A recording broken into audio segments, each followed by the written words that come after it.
Black Star Network is here. Oh, no punches! I'm real revolutionary right now. Support this man, Black Media. He makes sure that our stories are told.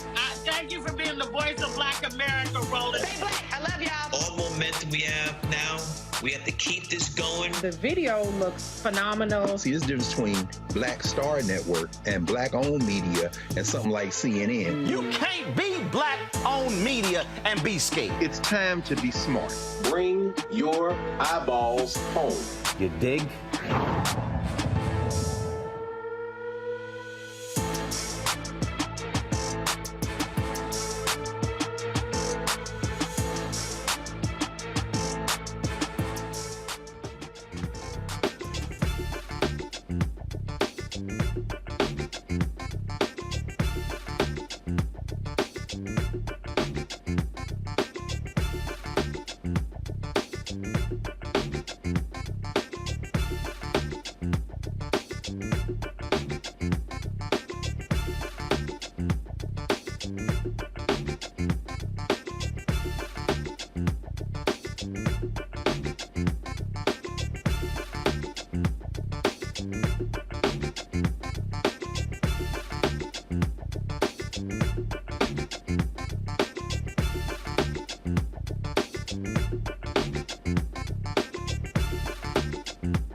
Folks, today's Friday, October 14th, 2022. Coming up on Roland Martin Unfiltered, streaming live on the Black Star Network. Lots of questions remain regarding the death of a black man shot by police in Mississippi.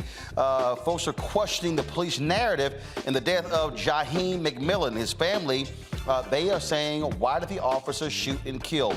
In Los Angeles, the new city council president, President Mitch says the council cannot move forward unless two remaining racist council members, both Latinos, resign. We will talk with the first black woman to serve on the LA City Council in nearly 10 years about what is going on in that city. Civic organizations across the country are doing what they can to ensure that all eligible voters are registered. We'll talk with Barbara Arnwine with the Transformative Justice Coalition about what is called the Votercade. Also, a Georgia county is now at the heart of a discrimination lawsuit filed by the U.S. Justice Department following the termination of two black men. And in our Education Matters segment, an optometry organization wants to create a pipeline for black students to get into the eye care field. Folks, lots to talk about, so let's go. It's time to bring the funk on Roland Martin Unfiltered, the Black Star Network. Let's go. He's got it. Whatever the miss, he's on it. Whatever it is, he's got the scoop, the fact, the find. And when it breaks, he's right on time and it's rolling. Best believe he's knowing. Putting it down from sports to news to politics. With entertainment just for kicks, he's rolling. It's on go, y'all. It's Roland Martin, rolling with Roland now. He's funk, he's fresh, he's real.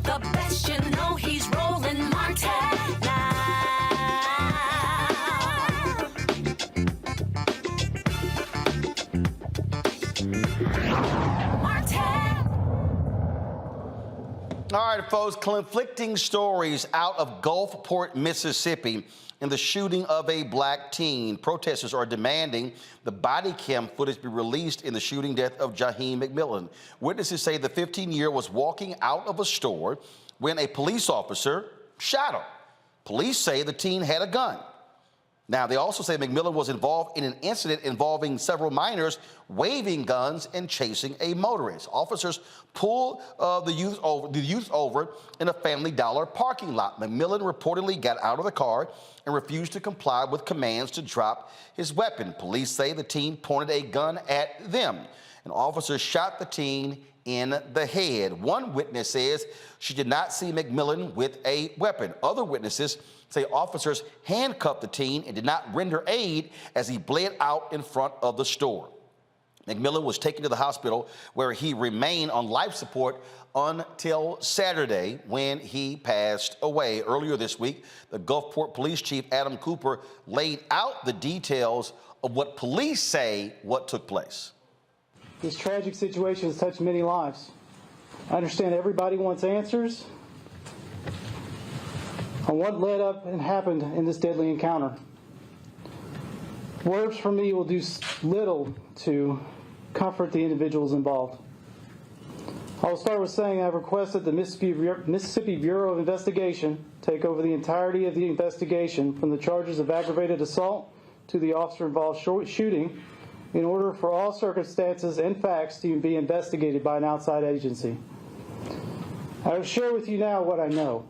The Gulfport Police Department received a telephone complaint from a 911 caller about a motorist in a silver Kia Soul with a Georgia state license plate.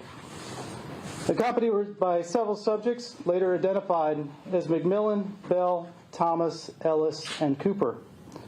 They were brandishing firearms at passing motorists and began chasing one of them. This occurred in the area of Highway 605 and Magnolia Street. This description of the vehicle is passed along with the tag information. It's distributed to our officers through the Gulfport Police Department Communications Division.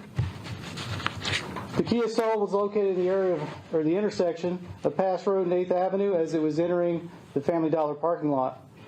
Two officers in two separate marked units entered the parking lot behind the vehicle. Immediately, two individuals exited the vehicle and began to flee. Officers exited their vehicles with loud verbal commands, giving them instruction to stop fleeing.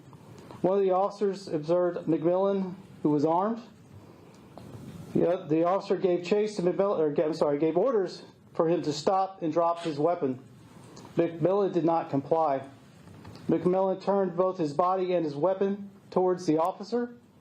The officer fired at McMillan. McMillan was struck by the bullet and fell. The same officer then turned his attention back to the vehicle. He observed one of the vehicle occupants outside the vehicle and another one exiting. The officer ordered the suspect to the ground, and he complied and laid on the ground. The suspect was later found to have a weapon in his waistband when he was taken into custody. The other individual still in the car was ordered to exit the vehicle and lay on the ground. He also complied and was taken into custody. The suspect that fled north that was pursued by the first officer was tracked down by canines. He was located. He complied, and he was taken into custody. A firearm was found in close proximity to him. McMillan was transported to a local area hospital, suffering from a single gunshot wound, and was later airlifted to an out-of-state hospital. There are lots of stories in traditional and social media on what transpired on October 6th at the Family Dollar at 8th Avenue and Pass Road. Many of them are simply wrong. People are posting and identifying our officer, Lieutenant Brian Watson, as the officer that was involved in this incident, along with the address, photographs of him, his family, and his children. Let me just say this. He has nothing to do with this. He was, in fact, out of state when this occurred. I respect everyone's right to freedom of speech and to protest. This simply is a malicious attack on a family for no reason. And no basis in fact, and these actions are inexcusable. Mississippi law is now clear as of July 1st that the Attorney General's office now has jurisdiction in cases where officers use deadly force. The Gulfport Police Department is cooperating fully with the investigation. The Gulfport Police Department also conducts its own internal investigation to violations of its policy. If any are found, it will be taken into consideration, and it'll be... Okay, Chief, keep going. I have turned over all evidence, radio traffic, 911 calls to our dispatch center, as well as all dashboard camera, body cam footage from this event. I've been assured by the Attorney General's office this will be a timely and thorough investigation. The evidence will be released, as always, upon its conclusion. And that's all I have to say. Thank you, Chief. Trying to get Attorney Ben Crump and Jaheim's mother on Monday's show. But look, let's just be clear. Until they release the body cam footage, we can't believe the police. Let's go to my panel. Dr. Jason Nichols, Senior Lecturer, African American Studies Department, University of Maryland, College Park. Michael Imhotep, host of the African History Network show. Matt Manning, civil rights attorney. Glad to have all three of you on the show. Matt, I mean, look, we're simply at the point because where we have seen far too many police officers lie that until that body cam footage is released, we can't accept the police's version. I can show you countless stories where the police said one thing happened, and then when we saw the body cam footage, it was a whole different story. You're exactly right. We can't take them at their word at this point because we've seen so many videos that show us what they said originally isn't the truth of what happened. Beyond that, what I found particularly troubling by Chief Cooper's statement is he spent so much time, rather than comforting the community and the family, so much time trying to chide the community. And if you noticed, he kept putting emphasis on the word complied. This person complied, that person complied. Your constitutional rights you still have whether you comply or not. So what's problematic about this is he's automatically putting everyone else on the defense and trying to set up this narrative that not only is this police officer and his family being attacked, but that, you know, the community needs to wait. And, you know, we did our due diligence by sending it out to an outside investigative agency. But all of that notwithstanding, I mean, this is a child. And for him to come out with that kind of callousness, I think shows you what we see in these cases. And you're right. We've seen way too many videos in the last few months, last few years, where what the police said originally didn't end up being true.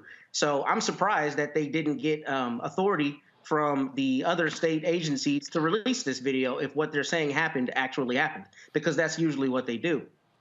Oh, absolutely. And Jason, you know, look, cops used to always, people automatically believed, and I think part of the problem that we have in this country right now is that the public, especially the media, mainstream media, automatically runs with the police version when these things happen. And so all of a sudden, their version of events becomes the official narrative. And so in essence, you're trying to disprove with what they say. Well, guess what? We're not going to buy your version. Last night, we had Justin Fairfax on talking about the case of Donovan Lynch in Virginia Beach, where he was shot and killed by the cops. Cop didn't turn his body cam footage on.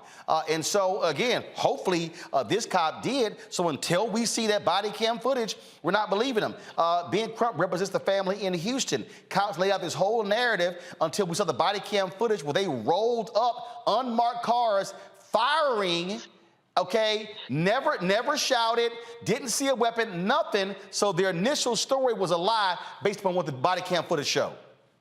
I mean, honestly, you know, me being in the Baltimore area, I certainly know about the Gun Trace Task Force and what they did and the fact that they were able to make up narratives and actually plant guns on people that they wanted to arrest, plant drugs on some occasions. So this idea that we're all of a sudden supposed to always trust the police narrative when, in fact, we actually have the evidence through body cam and dash cam footage, it doesn't make sense. Just show us the material. Show us what actually happened. And as a matter of fact, one of the things that I think needs to be talked about on a nationwide policy standpoint is the fact that people should not be able to turn on and off their body cameras. It seems like each jurisdiction has a different kind of body camera. Some people can mute their body cameras. Some people can turn them on and off. So if they're going to commit a crime or something where they think involves force, who's going to turn on their body camera to put themselves through that kind of scrutiny? So it doesn't really make sense. Only time police officers would keep their body camera on is when they think the body camera will exonerate them or will help them in a situation. But giving police officers that option, particularly in high stress situations, even if they don't have bad intentions, doesn't make sense. The information is out there. Release it to the public. Be transparent. That's what police departments owe the public. No, and that's the thing. And we've seen examples. I think it was a story out of Ohio, Michael, where there was it was where the girl got into a fight. She had a knife and she was charging another girl, and people began to circulate the story. What did the police do? They immediately put the body cam footage out. So it shut down speculation, and that's what should happen. So I'm sorry. I am simply not going to believe what the police chief says, what the officers are to say, until we can see ourselves. If the video shows that he had a gun, the video is going to show that he had a gun. And so then if there are witnesses who say he didn't have one, if the video shows it, they're lying. But until we see that, I'm sorry. I simply cannot, in today's society, I cannot trust any version coming from the police. I don't care if it's a black cop, it's a black chief, or it's a white chief. Especially in Mississippi. If you understand the history of Mississippi, especially in Mississippi. So when we look at this, I read the article from ABC News and I listened to the police chief as well. And I have a lot of questions here. First of all, did you hear the police chief mention body camera footage at all? Yeah, he did. Oh, okay. All right. Because in the article here from ABC News, it didn't mention it. But if they had incriminating body camera footage that showed Jaheim McMillan with a gun, I think they would have released it already by now. Because this incident took place October 6th, 2022. If they had incriminating body camera footage of him with a gun, I think they probably would have released it by now. So, and another thing I want to know, okay, were there fingerprints on the gun? Were there his fingerprints on the gun that you retrieved? What caliber was the gun that you retrieved? Were there gunpowder burns on his hands as well? So there's so many, and what type of gun was it? So there's so many questions that I have regarding this situation. So I know the Mississippi Attorney General's office has jurisdiction over this case. I don't know if that's good or bad, to tell you the truth. I don't know. I just know Mississippi don't have a good track record. The state of Mississippi does not have a good track record when it comes to this. So hopefully justice will prevail. Hopefully we'll get more information when you have Attorney Crump on the show on Monday. Indeed. So again, we'll see what happens in that case. All right, y'all, let's go to Ohio, where the 8 Ohio police officers who shot more than 90 rounds of ammunition, hitting an unarmed black man about 60 times, they're back at work. Jayland Walker was killed in June by Akron police officers after a brief car chase. The officers had been on paid administrative leave since the shooting. Protesters have been marching in the streets since the officers were placed back on active duty in non-uniformed, non-civilian contact roles. Lieutenant Michael Miller released the following statement about the officers' reinstatement. Wasn't a rash decision, but one that was painstaking in fact. When we look at the staffing shortages that we have, nearly 50. If you add the officers that are out on injuries to that number grows. It was a difficult decision. Akron Police Lieutenant Michael Miller stated, we just want folks to understand that we understand, we get it, but we had to also be responsive and responsible to growing daily public safety needs of this community, including some of the violence that young people are being impacted by. The Walker family attorneys said this about the officers going back to work. The decision to reinstate these officers, even to desk duty, fails to take into account a pending investigation into their actions that culminated in Jayland's brutal shooting and unjustifiable death resulting from a barrage of more than 90 bullets. This decision undermines the legitimacy of the investigative process the Walker family has been asked to follow and which BCI has led to this point. On behalf of the Walker family, we call on the city of Akron to do the right thing and place the officers back on leave until the investigation has been completed. I get this whole idea of, oh my goodness, we have shortages, but the reality, Matt, is you don't want these folks involved in any sort of police capacity until you finish an investigation. 90 rounds? 8 cops? Absolutely.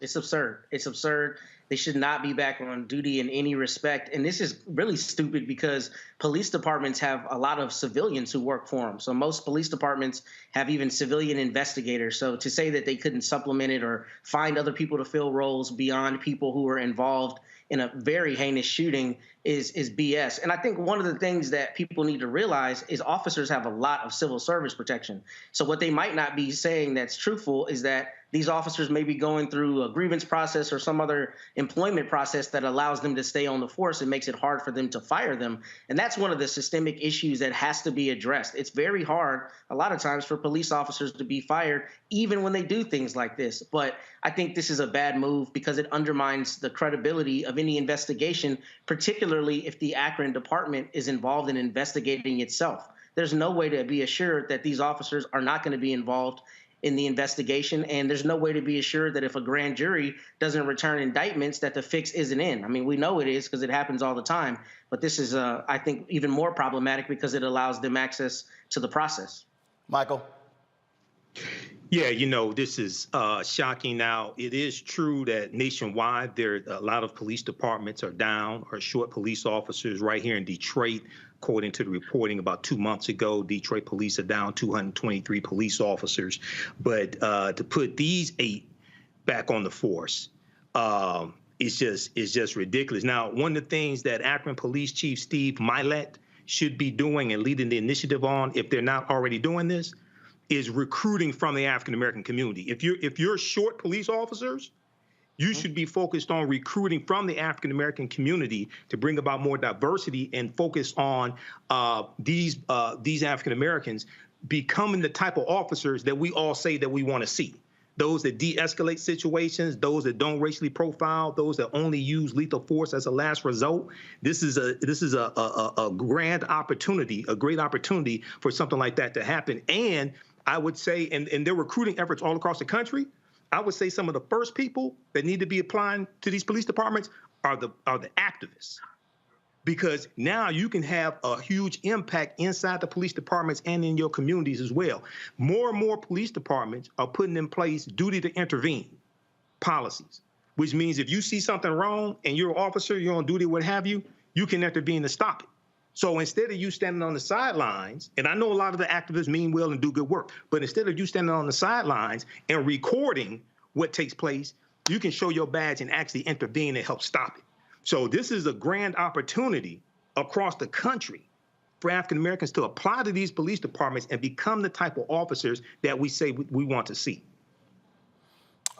Jason, I mean, you're absolutely right. And I do think, as I listen to all of these police departments around the country talk about, how it's hard for them to find police officers, this is also means you might be wanting to change how you recruit type of officers, what you're looking for. Look, you keep talking about more resources going to them. Well, guess what? Pay up and go out and recruit folks, and let's see what happens. Absolutely. I think one of the things we want is high quality officers who want to do the job and want to do the job the correct way, as Michael said. I think one of the systemic things we need to do, and I know a lot of my activist friends disagree with me, but you need to pay cops more. Because in our society, when you pay someone more, you can expect more. You can expect the highest level of professionalism. And also, it's easier to recruit the right kinds of people. And the people, there are police departments out there where you barely need a high school diploma to become a police officer. And we don't want 19-year-olds out there on the streets with guns. I know when I was 19, I would not have been the kind of guy you would have wanted to stop you at a traffic stop, particularly if you're agitated. So again, I think, one of the things we need is high quality policing. In a lot of places, I'm sure that there are staffing shortages, but I think in a lot of places, people think you need more police, but when actually you need better policing. So we need highly trained, high quality police officers, and we also need to pay them well. Yeah, they need to be paid well. Absolutely. All right, folks, let's go to a break. We come back, more on Roland Martin Unfiltered, including the continuing drama with these racist council members in Los Angeles. We'll talk to a black city councilwoman about that very issue and what is happening there and why they still have not left 5 days after this audio recording became public. Folks, support us by downloading the Black Star Network app, available on all platforms: Apple phone, Android phone, Apple TV, Android TV, Roku, Amazon Fire TV, Xbox One, Samsung Smart TV. Also, you can join our Bring the Funk fan club. All your resources make it possible for us to do what we do. And so you can send check and money orders to P.O. Box 57196, Washington, D.C., 20037-0196. The Cash App is $RM Unfiltered. PayPal is R Martin Unfiltered. Venmo is RM Unfiltered. Zelle is Roland at RolandSMartin.com. Roland at RolandMartinUnfiltered.com. And of course, you can get my book, White Fear, How the Browning of America is Making White Folks Lose Their Minds. The book is available at Ben Bella Books, Amazon, Barnes & Noble, IndieBound, Bookshop, Chapters, Books A Million, Target. Download it on Audible, or you can also order the book through your favorite black bookstore. We'll be right back.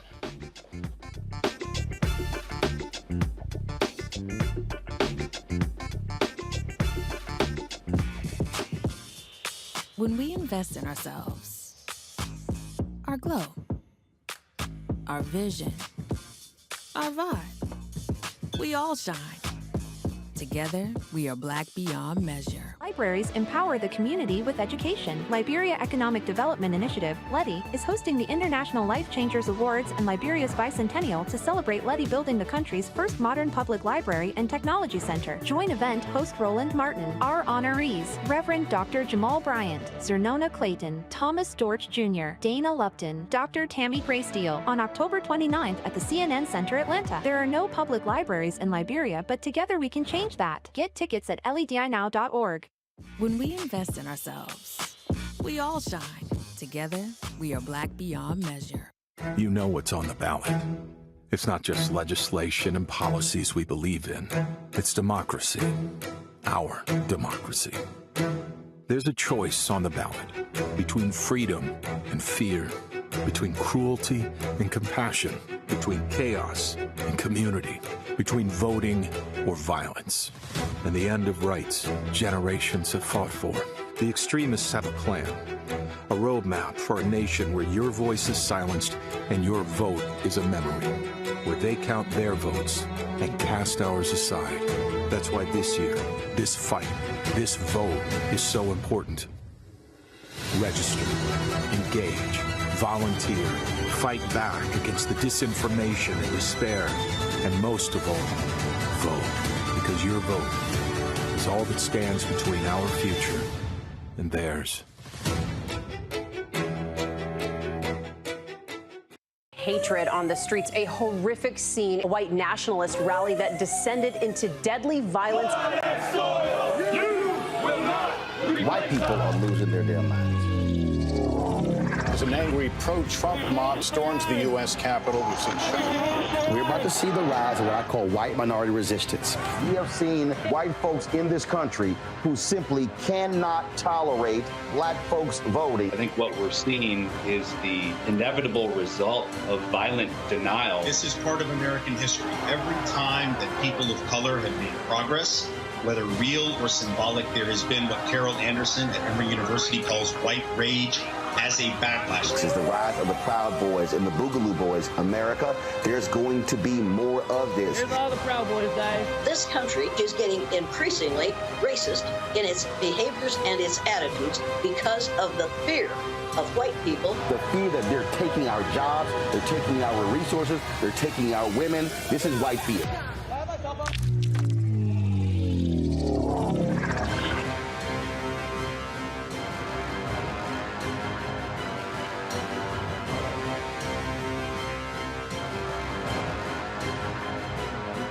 Hi, I'm Vivian Green. Hey everybody, this is your man Fred Hammond, and you're watching Roland Martin, my man, Unfiltered.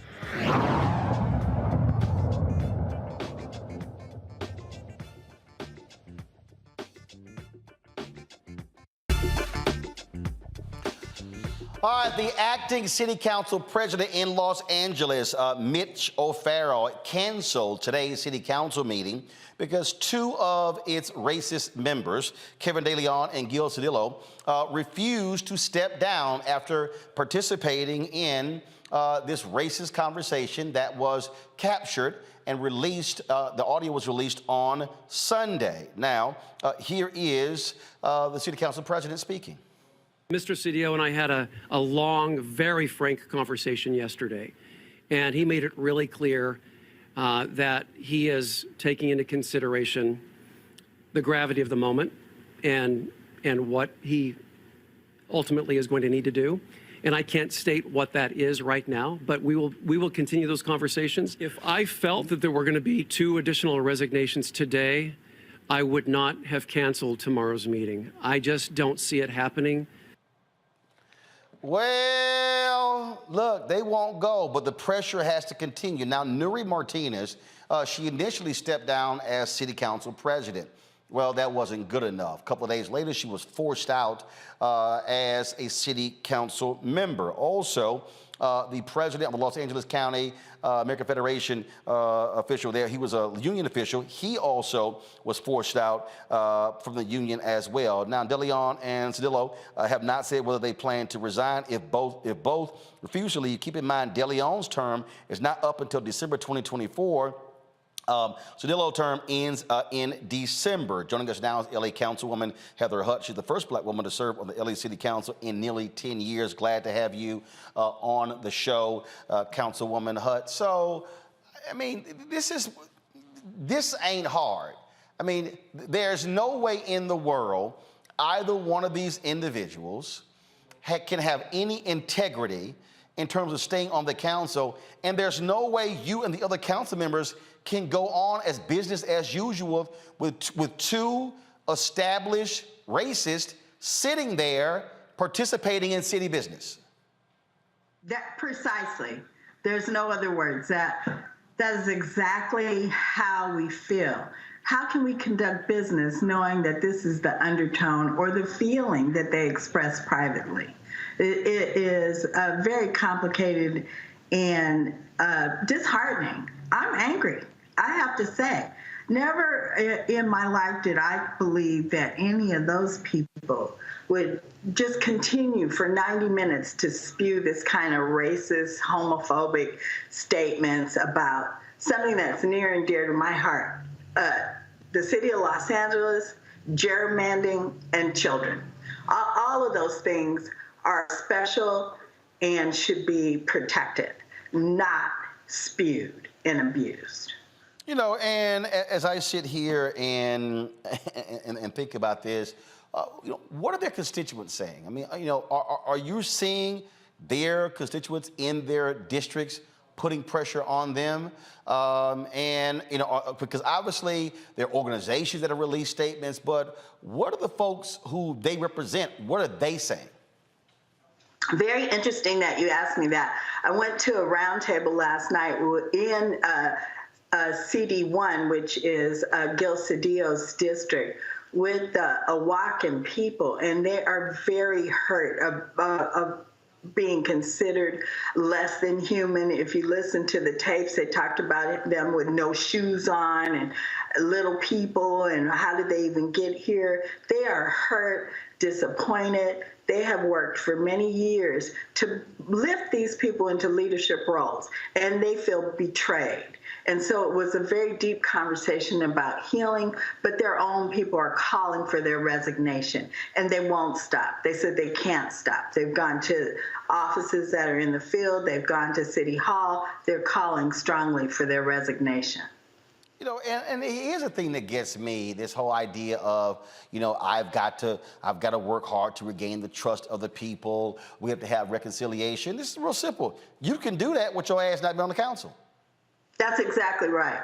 You can do it from grassroots. You have to be able to tell your friends and neighbors and act as you're not a racist, because the actions we've seen are racist. So yes, you can do it, but you can't do it in a leadership role, and you certainly can't do it representing 250,000 people that are in your district. Absolutely. And so now, I cover city council in Fort Worth and other cities as well. So you have different council members who are on committees, who chair committees. Have they been stripped of their committee assignments? Yes, a motion went in. A motion went in, but because we didn't have city council, we could not act on the motion. When we get back to council, we'll be able to act on the motion. But the motions have been written to strip those members from their committees. Gotcha. And so when the council meets as a group officially, then that is going to happen. Correct. Now, Gil, he's up in December de Leon's 2024. Is there any way, based upon the city charter, for council members to be recalled? Or is the only way that they can get out of office, they actually have to resign? They have to resign. The recall can come from the community. It's very timely.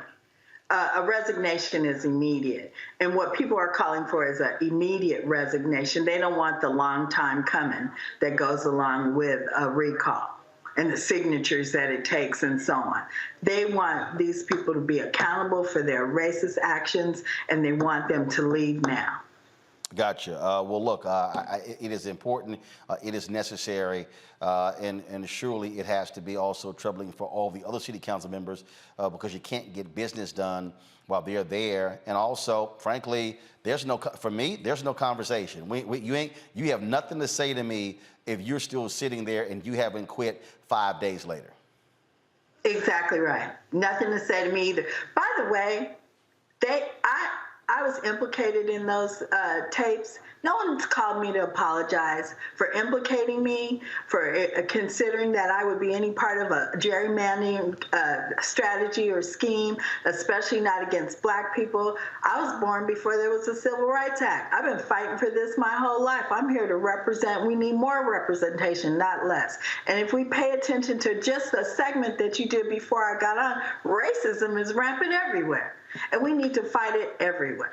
Let's actually speak on that, because on those audio tapes, they were saying, oh, yeah, let's go ahead and put her on because we could counter her vote. And so, I mean, they were sitting here with all this maneuvering, and they gave the impression that you're basically a puppet who they can control. It's appalling to me. I'm a Black woman. I'm a strong-ass Black woman that raised 3 boys by myself. If I was going for the okie doke, I'd still be with my ex-husband. I don't go for the okie doke anywhere. I'm not anybody's pawn, and I'm here to tell everybody that. I'm here to do the work, represent these 250,000 people that agreed that I should be appointed to this position, and I'm here to do the work. I do find that interesting that your name was invoked and not one of them has reached out to you. How about that? That's how I feel too. I'm like, really? You can't call and apologize? Like, if you really thought that I had any value, you wouldn't feel that my feelings are hurt? That I'm in a situation in my community where I have to explain my Blackness and my womanness, my patriotism for democracy, because undermining gerrymandering is serious. And that's what you implied that I would do? I have some words that go in the swear jar for that. I'm quite sure. Councilwoman Heather Hutt, actually, let me do this here. I have just a couple more questions. What has this also done in terms of the city and this Black Latino alliance? Surely it's now fractured. Surely you have people, you have now distrust. What is happening with other elected officials, other organizations, to frankly not allow this to go forward as if that somehow that represents how Latinos or Latino elected officials in Los Angeles think about African Americans and think about this notion of power? So we have another Latina woman on the council, Monica Rodriguez, and she reached out to me on Sunday night before we even went into a regular work week, apologizing and saying that all Latinos are not like that. Well, I know that. If I thought all were like that, I'd be just like them, putting everybody in an all bucket. So I know better than that.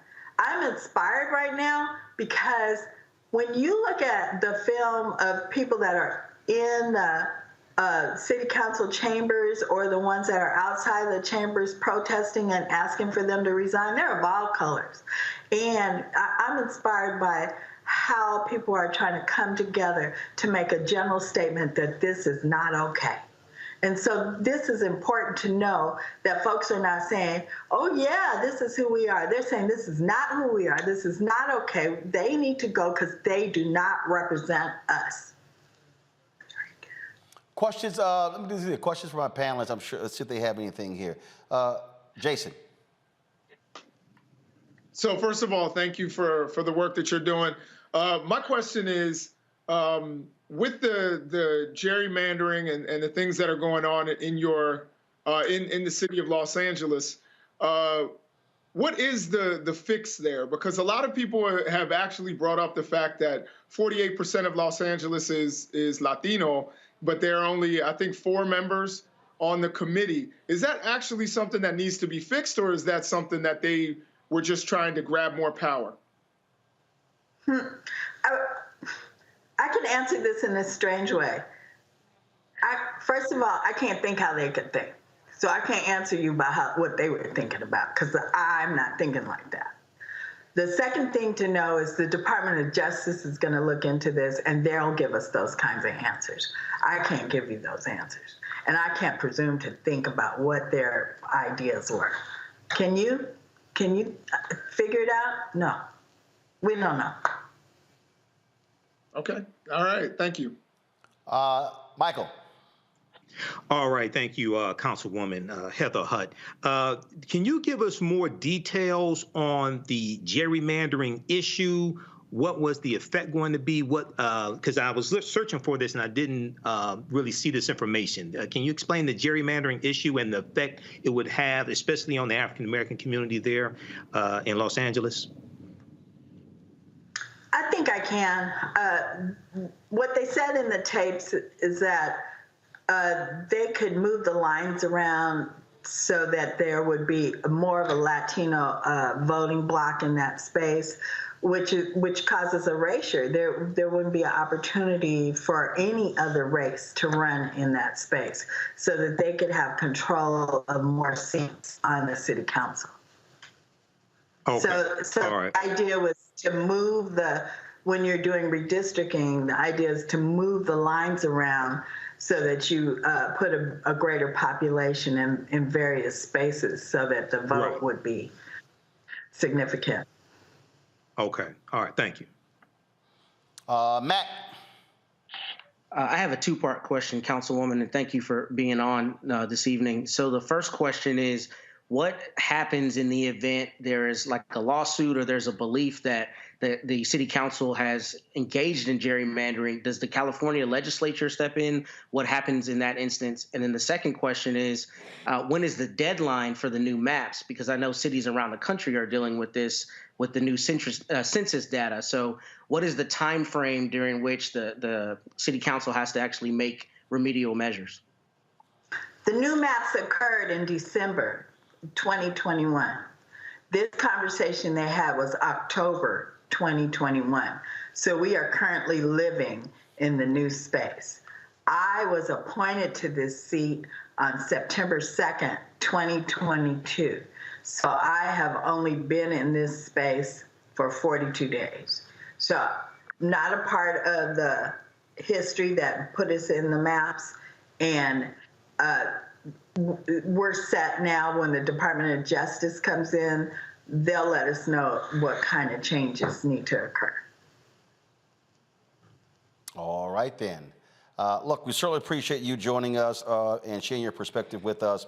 And again, we certainly hope that these two resign so y'all can get on with the business of Los Angeles. Thank you so much for having me and allowing me to share my story here on Roland Martin. I appreciate being unfiltered. I didn't use a swear jar, though. I wasn't that unfiltered. Oh, well, it's all good. Trust me. We cuss all the time. So I keep telling folk, cussing keep your blood pressure low. Well, I know that's right. Thanks for having me. I appreciate it. Thank you, gentlemen. All right, thanks a lot. All right, y'all. Look, I'm just trying to let you know. All right, look, some folk need to be cussed out. All right, y'all. Gotta go to a break. We'll come back, of course. So we'll show our Black and Missing for the day, and of course more news as well. So a number of things to cover. Hey, folks, do me a favor. I want you to download the Black Star Network app, available on all platforms. Download it right now. You might be watching on YouTube. That's fine, but you still can download the app. Apple phone, Android phone, Apple TV, Android TV, Roku, Amazon Fire TV, Xbox One, Samsung Smart TV, and of course, you can also support us. Your dollars make it possible for us to do what we do, to cover the stories that we cover. On Monday, I'm going to be in Valdosta, Georgia. So Valdosta, we'll be coming your way. I'm in Savannah on Tuesday. So again, we're going to be on the ground there covering the U.S. Senate race between Raphael Warnock and Ed Fool. Then also, of course, the gubernatorial race with Stacey Abrams and that idiot Brian Kemp. And so, again, your dollars make it possible for us to do what we do. Send your check and money orders to P.O. Box 57196, Washington, D.C., 20037-0196. Cash App, $RM Unfiltered. PayPal is R Martin Unfiltered. Venmo is RM Unfiltered. Zelle is Roland at RolandSMartin.com. Roland at RolandMartinUnfiltered.com. You're watching right now on YouTube or Facebook or Twitch or Instagram. Hit the like button, y'all. Hit the share button. YouTube, why y'all tripping? 2,000 folks on, 540 likes. Don't make any sense. How hard to hit the like button? It's not. It's free. Click it and then go comment. Bunch of y'all commented, but you ain't hit the like button. So when I come back from this break, we should be at more than 1,000 likes on YouTube. Got it? So that's right. Y'all got about 2 minutes to hit 500 more likes. Now, get your copy of my book, White Fear, How the Browning of America is Making White Folks Lose Their Minds. Available at bookstores everywhere. You can order it through Ben Bella Books, the publisher, Amazon, Barnes & Noble, IndieBound, Bookshop, Chapters, Books A Million, Target. You can also download it on Audible. And, of course, you can get the book through your favorite Black bookstore. We'll be right back.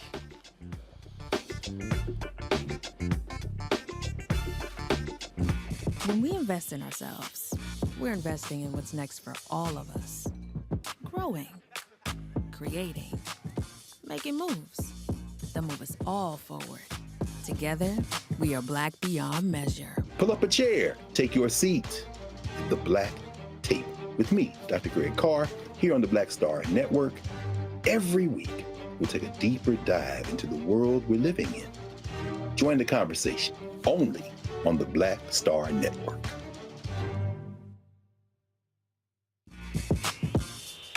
When we invest in ourselves, our glow, our vision, our vibe, we all shine. Together, we are Black beyond measure. It's about us. Everybody all together. We are in sunny South Dallas. The election is coming up. It's super important that folks know who they are voting for, but more importantly, what they are voting for. Y'all, we got the free shirts and free lunch right over here. Freedom is our birthright. No matter what we're up against, we're sending a message in Dallas and Texas and in this country. We won't back down. That's what this bus tour is all about. The housing cost is one of the most capitalized areas that we have found. People who are marginalized, that are brown and Black, we are suffering the most, and I think that we have the biggest vote and the biggest impact in this election. I'm voting for affordable housing, for sure. We should not be paying the cost of a utility failure because our elected officials are too proud to say, we need help. I know that we can bring out our people to vote. It's a part of our birthright. Right. It's a part of our heritage. And surely it's a part of our present and part of our future. That's right. That's what's up. And we won't black down. Forward that message to 5 friends, because in that message, it's got links to how to get registered, how to check your registration status. Like I said, 2:30 we'll start rendezvousing right here on this street. I am voting to let our voice be heard in the rural communities that, hey, we are people too. There are things that we need. Free shirts, free food, and lots of power. We are in Longview, Texas, where Black voters matter, 365. Whatever type of oppression a white supremacist throws our way, we will not back down. We are in relentless pursuit of liberation of our people. Freedom is liberation for black bodies and black communities to make economic change through political power. Freedom is choice. We won't black down. We won't black down. We won't black down, y'all. We won't black down. We won't black down. We won't black down. Hi, everybody. This is Jonathan Nelson. Hi, this is Cheryl Lee Ralph, and you are watching Roland Martin, Unfiltered. I mean, could it be any other way? Really? It's Roland Martin.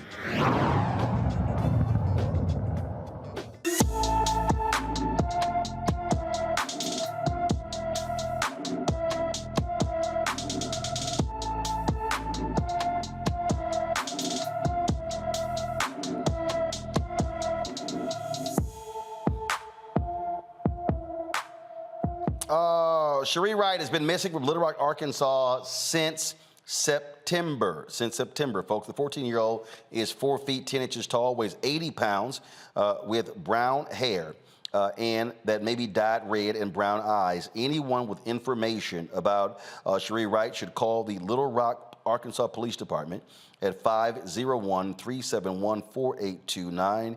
That is 501-371-4829. Folks, a 7-second video of students reenacting the death of George Floyd at Louisiana High School during homecoming activities is circulating on social media. Take a look at this video.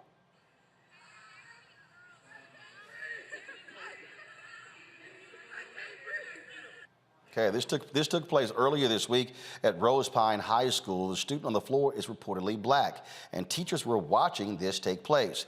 Principal Joey Bartz posted this statement on Facebook yesterday. We are aware of a video that was posted on social media yesterday showing a group of our students reenacting a very serious and heartbreaking event.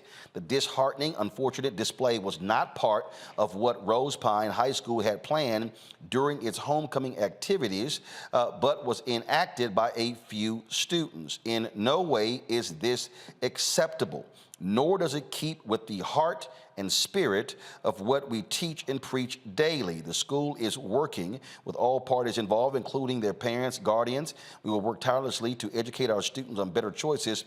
After the punitive actions are taken, all we can do is hope and pray that we can learn from the mistakes made and become better human beings. Again, we are deeply sorry for the pain that this has caused, and we know words are never enough, so we will vow to strive to become better through our future actions. With a broken heart, Jay Bartz. Now, we contacted Bartz and the Vernon Parish School Board to invite them on the show. We did not get a response to this. The thing that jumps out at me, Michael, is, okay, the principal talked about punitive action against students. What about the teachers? Yeah, and also I would question, you have to ask the question, okay, what type of culture exists at that school where the students would think something like that would be permissible? And this is one of the reasons why. So, yeah, definitely with the teachers also. But this is one of the reasons why that treatment like that and other treatments that we have seen across the country and in schools and in society in general.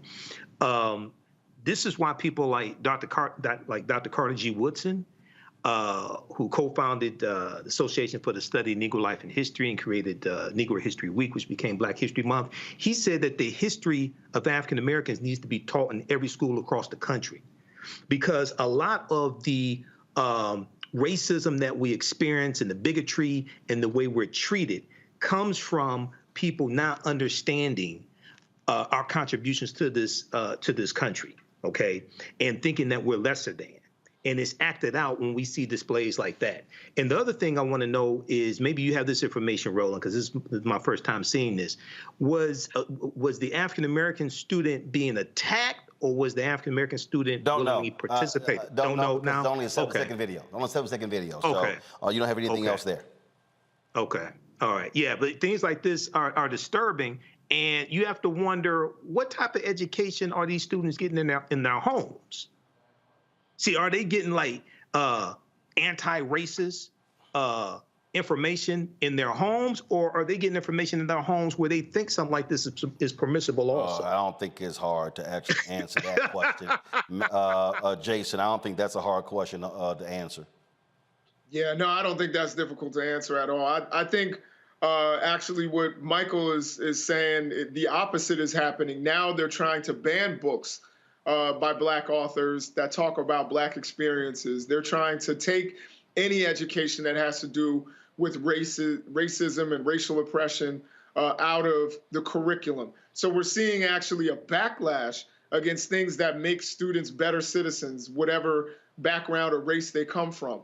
And, I just have to say it. I think everybody's probably thinking this, is the young Black man. I know I would be so disappointed in my son that he went along with what was going on there. I don't know that he knew the knee was coming, but even the police thing where they got him on the ground, I would be really frustrated with my son for even going along with that. And I don't know what activity was happening there, but I think the first person I would want to talk to is the young Black man, and so that he understands that playing along and pretending to be a criminal and pretending to be on the ground while you're being arrested at your high school is not acceptable. So I think that's one of the things that frustrates me with seeing this video.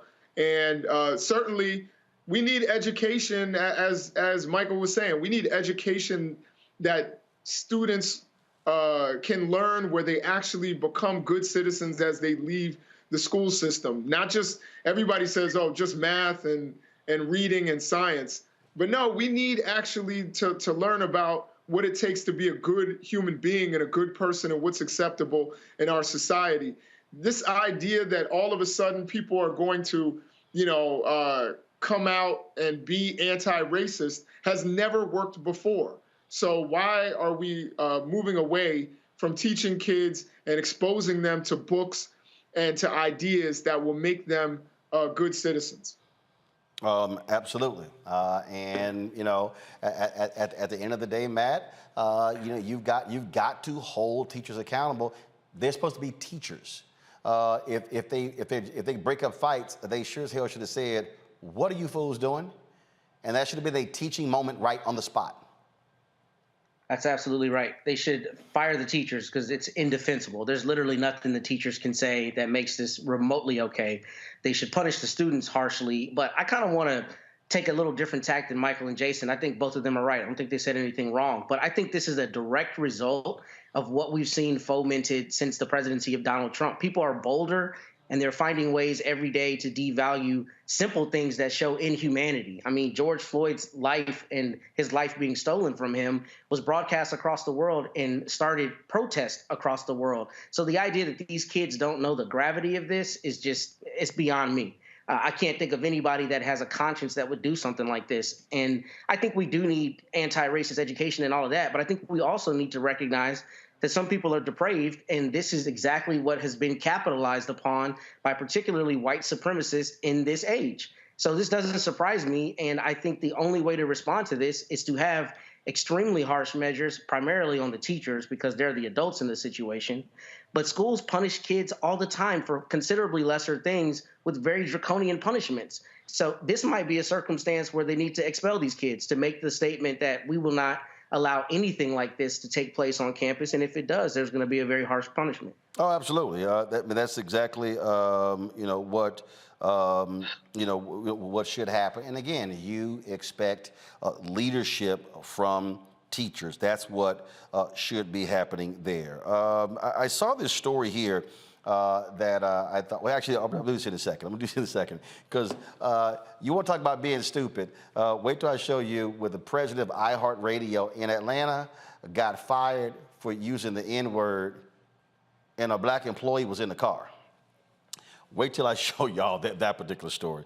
And so we're going to break that thing down. All right, y'all, let's go to our next story, and that is we're talking about the election and what is happening in this country. What we're seeing is we're seeing now the focus. We're reaching in different states where the deadline to register to vote is coming. So some deadlines have passed. Early voting, like for instance in Georgia, starts on Monday. And so that's what's happening right now. And so what we're looking at really is the effort to protect the vote. Already, Republicans have been gearing up since Donald Trump lost, calling this the big lie and all sort of crap like that. But what they are doing is looking at targeting people, trying to get votes thrown out. They understand the margins. Remember, 2020, Biden-Harris wins Georgia by 11,000 votes. And so if they can throw out 5, 10, 15, 20,000 votes, that could be the margin of victory for Brian Kemp in the governor's race in Georgia, for Herschel Walker in the race against incumbent Senator Raphael Warnock, and the same thing in other states as well. Transformative Justice Coalition, they are one of the groups out there who is on the ground trying to protect folks right to the ballot box, offering assistance as well. And so we want to show this here, of course. This is information here that they are working on. They have what is called a community votercade taking place on Saturday, October 15th. And you see the flyer, it says, bring your cars and join the national votercade as we drive through Washington, D.C. to rally community and voter education, free food, music, voter registration information, and a banned book giveaways beginning at 9 a.m. At the Covenant Baptist United Church of Christ in Washington, D.C. And so this is one of many efforts, many groups that are out there doing the work on the ground, y'all, on the ground to get folks to vote. That's what's happening right now. And so joining us right now is Barbara Arnwine. She's the president of the Transformative Justice Coalition. Kim Crenshaw, she is, of course, a civil rights activist. Glad to have both of you here. And before we go, so we got to get Kim back because we were supposed to have an hour-long conversation with Kim on critical race theory because these people still out here acting stupid. But we'll do that another time. But right now, we're going to talk about this here. Barbara, these type of events, explain to folks why they are important because some will say, well, all right, fine, you know, okay, and you out, Black Voters Matter out there, you're passing out free food, things along those lines. But a lot of people don't live and breathe this stuff. They don't even know that an election is going on. Absolutely. In fact, recent polling data has shown that in some African communities, only 50% of Black folks knew that we have an election November 8th. That's data from about a month ago. We are determined to turn that around. And so we have been on the road. This is our 7th day rolling voter justice tour. We started in Minneapolis. And we are now heading to Washington, D.C. We've been in 7 states and 14 different cities. It's time to vote. And unlike the past where people have done these tours, we've also brought along the banned books. Because when they're saying that we need the vote, we also need the free eyes. We need the capacity to read the books so that people learn about our racial past so that we can do better in the future. It's so imperative that every person who is capable of registering to vote do so and that they actually vote. It doesn't mean anything if you register and you don't turn out to the polls. We need you to vote November 8th, 2022. You know, Kim, I keep saying this. And I've done all these interviews in the past 2 weeks dealing with my book, White Fear. And folks ask me, okay, well, you say that we have to maximize that opportunity. And what I keep trying to walk people through is, this is a perfect example. If you've got 500,000 African Americans living in a city, and let's say 500,000 African Americans in a city who are eligible voters. They are of voting age. And then 300,000 of the 500,000 actually register. Then 150,000 of the 300,000 actually vote. Well, that means only 150,000 out of 500,000 African Americans who are eligible vote. And then somebody will say, well, that's 50% of all blacks who are registered. Yeah, but that's 150,000 who voted. It's 350,000 who didn't vote. So the reality is, when we maximize our strength, we literally can determine elections. And that is precisely why there is so much effort to make sure that we don't vote. That's why we're out here on the road, Roland. That's why we're telling people that there's an election. But more importantly, we're trying to tell people why it matters that they vote. Yes. I am so, shocked and surprised to hear about the George Floyd reenactment. And at the same time, this is precisely one of the reasons why we're on this tour. Because what we're trying to do is to link the effort to suppress the vote with the effort to suppress anti-racism. We're giving away 6,000 books because these are precisely the books that are being banned in our schools. And the reason why, of course, is because after George Floyd, because after all of the millions of people who came out demanding solutions to racist police violence, demanding solutions to structural racism, those who don't want us to exercise political power created this boogeyman called critical race theory. And they're using it to ban books. There are more books being banned, and the majority of these books are being written by people of color, queer people. They're all about how to make our democracy work better. They're being pushed out of the curriculum, and I think the story that you started with shows exactly what the consequences of that are. So we're giving away 6,000 books. We're calling our part of the campaign From Freedom Writers to Freedom Readers. We hope your listeners come out and join us tomorrow in all the places we're going to be until we their vote on and get their read on. And that point right there about these banned books. I mean, what these people are doing, and I have these people, Kimberly and Barbara, who literally drive me crazy, because you get these new fools, and they come on and they say, "Oh man, all you doing is shilling for the Democrats," and I keep saying, y'all, there are two parties on the ballot. There's the Democratic Party and the Republican Party. And when I explain to people, I'm like, let me explain to you what the right is doing. They hate critical race theory. They hate diversity, equity, and inclusion. They hate equity. They hate multiculturalism. They hate affirmative action, even though white women have benefited more than anybody else. They hate any conversation dealing with the issue of equity. They do not want to see parity.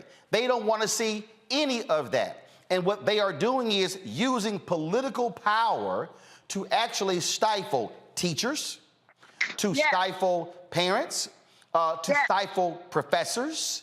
What Ron DeSantis is doing in Florida, what Greg Abbott is doing in Texas, what the legislatures are doing, what Brian Kemp is doing in Georgia, is going all across the country. Now, folk can sit at home and they can have these silly discussions about, I think you're wrong for who you're supporting.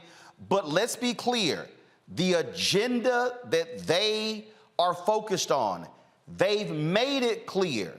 They want to wipe out any potential black gains. They do not want to see more black professors, more black teachers, more black contracts, and they're not even hiding it anymore. So I've never said the Democratic Party is perfect. I have whooped their ass when needed, but when I do know when I'm staring at an existential threat, I'm not going to be dumb and act like it don't exist. Barbara, then Kim. Yes, and that's why we're saying to people who sits in these offices determine your whole life.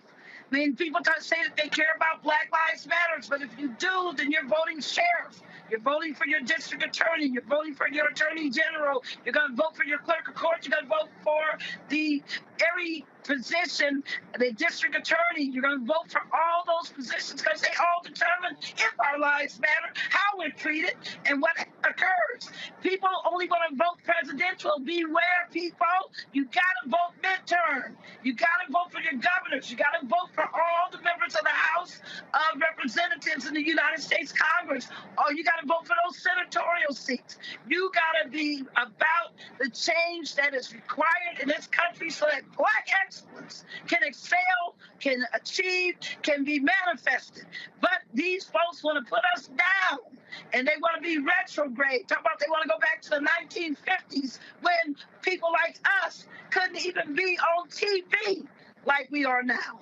And Barbara's so right. One of the reasons why this is such an important moment is that there's a direct relationship between the attack on racial injustice and the attack on our democracy. One of the aspects of this debate that is so, I guess, disconcerting, Roland, is that too many people are sitting on their hands in the face of this effort to attack critical race theory by saying, well, we don't know what it is. We don't teach it in the public schools. That's a distraction. As you point out, what they're really trying to do is to make anti-racism unspeakable. And when they make anti-racism unspeakable, they make racial injustice unachievable. And we can't have a democracy without racial justice. There is no daylight between the fight for racial justice and the fight for our democracy. So people need to get off of their hands. They need to recognize that the midterms are those elections that decide many of the local offices. That's what has led to school boards that are trying to ban books by Toni Morrison, ban books by Ta-Nehisi Coates, ban books like Critical Race Theory, The Bluest Eye. I can go on and on. You got to see what they're doing under this attack on critical race theory, and you got to say, we've got something to say about this, and start on November 8th. You know, Roland, I just want to add one other factor. We just left Morgan State University earlier today, and it was shocking that one of the professors told us that most of the students that come have never seen a library, that they haven't had access to books, haven't had access to civics. None of that's being taught. There is a real attempt to deny us, just like they did before when we couldn't even read or write without being considered a criminal, when it was illegal for us to read or write. Now they want to control what we read or write, and we won't have it. Not going to have it. Let me go to my panelists. Let's see here. Jason, you first. First of all, it's an honor to meet y'all, or it's an honor to talk to y'all. What do you think can be done specifically outside of voting? Because I know a lot of people who say, you know, votes are one thing, but in order to hold our elected officials accountable, what can we do when there isn't an election ahead of us? Well, we have actually been speaking about that aggressively, about the need be active politically 365. Don't think it's only about election day. It's about making sure that people that you basically hire, I said, but that you vote for into office are held accountable, that they do their job. If you're not showing up to these school board meetings, showing up to these city council meetings, if you're not calling these senators and representatives when you see that they're voting wrong, if you're not holding the saying, hey, I voted you in, I'm going to vote you out, you got to make sure that you are a democracy advocate 365. And I just want to underscore Barbara's point about showing up to the school boards. One of the reasons why this attack on anti-racism grew so quickly is because of the media's ability to go to these school board meetings and see white parents outraged about this lie that their children are being taught to hate themselves. What we didn't have was footage of black parents going to school boards being outraged that their children are being taught the truth about this country. And if we don't show up and show out, not just on the election, but every time decision is made, then this is precisely the consequence of it. So we've got to look at this as an example of how bad it can get and say, never again. That's why we're calling this, the good trouble. We're calling this from freedom riders to freedom readers. We've got to say no to this in the same way that we said no to segregation. Matt. Well, I want to echo Jason's sentiments. It's truly an honor to be on with both of y'all. My question is this: how have you decided where the stops on the tour are going to be, and when will you be in Texas? Because we definitely need y'all down here bad. Well, you got to know that one of our biggest partners is Black Voters Matters, and they've been doing the We Won't Black Down in Texas, and so that's one way we do it. The good news here is that there's 8 partners. We are working all across the country. Arkansas, we heard you. You want us to come? We've been listening to all these states that want us to come, and guess what? For 2024, expect us. We will be there. We're going to do a larger tour. This time we're doing 14 states and 26 cities. Honey, get ready for the next rollout. And in the interim, we're going to be training, like we just finished doing, Gen Z and millennials to be voting rights advocates. I want you to know we trained 37 already in this tour. 11 of them have shown up to be active. They're registered. One met me the other day and said she just registered 55 people. She went back out and registered another 100. I want people to understand, invest in our youth, invest in them as we build the newest, largest voting bloc in America, which will be young people. And I just want to add that we are going to, so we're ride or die on this. We're going to be on this. And in the meantime, to learn more about critical race theory, about anti-racism, about implicit bias, we at the African American Policy Forum are going to continue facilitating and building. We have Critical Race Theory Summer School on demand right now. Go to www.aapf.org and you can sit into 120 classes. When this tour is over, we're going to have book clubs for all those who signed up to get one of these books. We're going to be ready for 2024. We're not going to let people tell us what ideas are legitimate, what we can read, what we can understand, and that's going to empower us to use our vote in the way that's necessary to save our democracy from what we're facing right now. Michael. All right, sisters, Attorney Barbara Arnwine, good to talk to you again, and our esteemed Professor Kimberly Crenshaw, great having you on. I played some of your clips on my show to educate people on critical race theory. You were absolutely correct when you talk about the school boards, because Stephen K. Bannon said that the way to political power is through the local school boards, and a lot of our people don't understand that. Before you leave, give us your social media information, because I need to get in contact with you all. But Professor Kimberly Crenshaw, can you just give us a brief synopsis of what critical race theory actually is? Because people like Christopher Rufo have totally distorted it, and a lot of our people are confused about what critical race theory is.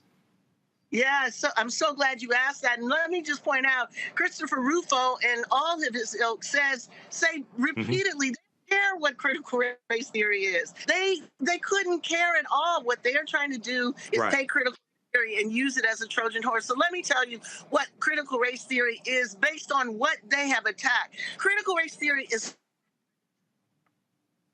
practice, is a way of understanding what racial inequality in our country so long after the end of the civil rights movement. Why do our neighborhoods look the way they do? Why is there such a wealth gap? Why is there such a health gap? And so critical race theory pays attention to the ways that racial inequality is embedded in the structures of our institutions, in the everyday functioning. It is the way in which we have to acknowledge and recognize that we still have to give our kids the talk. Why?